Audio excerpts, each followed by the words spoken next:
Chinchwad smart सिटीची पोलखोल। पिंपरी चिंचवड शहर smart city म्हणून याचा गाजावाजा केला जातो। तेथे प्रशासनाच्या दुर्लक्षामुळे विकास कामे मोडीत निघत आहेत। याचं ठळक उदाहरण म्हणजे घरकुल चौक, जिथे जवळपास 2 कोटी रुपये खर्च करून चौकाचे सुशोभीकरण करण्यात आले। मात्र सध्या या चौकाची देखभाल न केल्यामुळे शोभेच्या झाडांची जागा गवत आणि मोठमोठ्या झुडपांनी घेतली आहे। नागरिकांचा प्रश्न आहे की ठेकेदार आणि प्रशासन यामुळे केवळ सरकारी निधी लाटत आहेत का? महानगरपालिकेच्या प्रशासकीय यंत्रणेने योग्य देखरेख न केल्यामुळे चौकाचे हाल झाले आहेत। उद्यान विभाग आणि संबंधित ठेकेदार यांची जबाबदारी आहे की त्यांनी या ठिकाणी व्यवस्थित देखभाल करावी, परंतु सध्या सर्वत्र फक्त निष्काळजीपणाचे वातावरण आहे। या संदर्भात नागरिकांशी संवाद साधला असता त्यांनी याबाबत नाराजी व्यक्त केली। गणेश मोरे यांनी पिंपरी चिंचवडच्या स्मार्ट सिटीच्या अपयशावर हा विशेष रिपोर्ट तयार केला आहे। पहा हा सविस्तर रिपोर्ट फक्त न्यू सिटी प्लस मराठीवर। नमस्कार, मी गणेश मोरे, आपण पाहताय सिटी प्लस मराठी। आपण सध्या आता पिंपरी चिंचवड शहरातील स्पाइन रोड घरकुल चौक या ठिकाणी आहोत। या ठिकाणी महानगरपालिकेने गेल्या 2 वर्षापूर्वी जवळपास 2 कोटी रुपये खर्च करून हा जो चौक आहे तो सुशोभीकरण केला होता। या चौकाची आजच्या तारखेला जी आहे अवस्था दयनीय अवस्था झालेली आहे। महानगरपालिका प्रशासन असेल, उद्यान विभाग असेल, याकडे दुर्लक्ष करत आहे। या ठिकाणी शोभेची झाडं कमी आणि गवताचं साम्राज्य जे आहे, मोठ्या झुडपांचं साम्राज्य आहे, ते या ठिकाणी जास्त झालेलं दिसत आहे।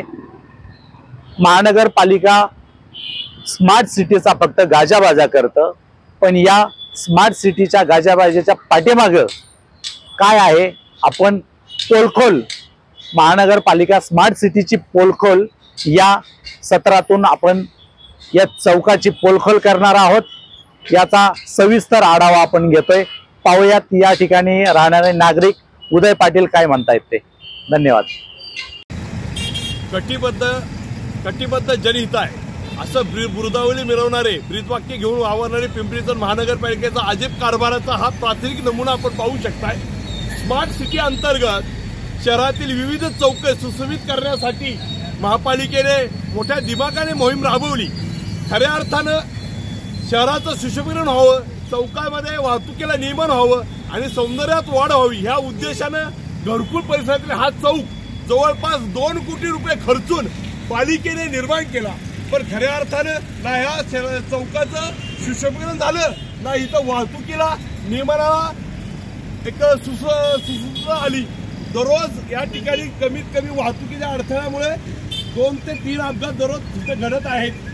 राष्ट्रीय संपत्ती असणारं पेट्रोल असेल, वेळ असेल, याची या ठिकाणी मोठ्या प्रमाणात नासाडी होत आहे। कारण हा चौकाचं नियोजन करतानाच ह्यांचं पूर्णपणे नियोजनाचा फज्जा उडालेला आहे। वाहतूक सुरळीत व्हावी हेतूनच आपण हे पाहू शकताय। हा चौकाच्या सुशोभनाच्या नावाखाली या ठिकाणी त्यांनी विविध अशी रंगीत वनस्पती लावल्या, परंतु काँग्रेस झालं, ही टणटणी झाली, ही लावलेली वनस्पती आहे का? केल्यानंतर चौकाचं सुशोभीकरण त्याचं निगा राखणे गरजेचं होतं। खऱ्या अर्थानं जे सुरक्षित आखीव ठेवणं गरजेचं होतं। ह्यासाठी पालिकेचा उद्यान विभाग आहे, मात्र ठेकेदार पोचण्यासाठी खऱ्या अर्थानं आपल्या बगलबच्च्यांना पैशाचा फायदा करून देण्यासाठी आणि होऊ द्या खर्च, तुम्ही खा मी खा, दादा भाऊ मिळून वाटून खाऊ, अशी ही अप्रवृत्ती पिंपरी चिंचवड वाढीत लागलेली आहे। आणि या अर्थानं आपण पाहू शकता 2 कोटी करदात्यांचे 2 कोटी पाण्यात घालण्याचं काम प्रशासकीय राजवट असल्यानं पालिका प्रशासन अधिकारी असतील, आमदार विधानसभेचे असतील, यांच्या हातामध्ये पूर्णपणे हा कारभार आहे। कारण 2.5 वर्ष झालं लोकप्रतिनिधी, जनतेचे सेवक म्हणून जे नगरसेवक असतात ह्या पालिकेमध्ये नाहीयेत आणि ह्या अनागोंदीचा, ह्या असणाऱ्या अनार्कीचा गैरफायदा घेऊन करदात्यांना ज्या पैशाला हरताळ पासला जातोय। माझी पालिका प्रशासनाकडे मागणी राहील की तत्परतेनं ज्या उद्देशानं हे चौकाचं काम केलं होतं, सुशोभीकरण असेल, वाहतुकीचं नियमन असेल, याची चौकशी झाली पाहिजे, कामाची स्वच्छता राखली गेली पाहिजे। आणि उद्यान विभाग कशासाठी केलाय? नाही तर तो BOT देऊन टाका, घ्या पैसे, तुम्हाला पैसेच खायचेत ना, जनतेच्या सोयीशी तुम्हाला काही घेणे दे नाही, असं त्यातून निदर्शन येते. ही गोष्ट निषेधार्ह आहे. परंतु चौकाची मान शान आणि खऱ्या अर्थानं जनतेचा पैसा हा जनतेच्या हिताने गेला पाहिजे, ह्याचं भान ह्या सर्वांनी बाळगणं गरजेचं आहे. सिटी प्लस मराठीसाठी गणेश मोरे, पिंपरी चिंचवड.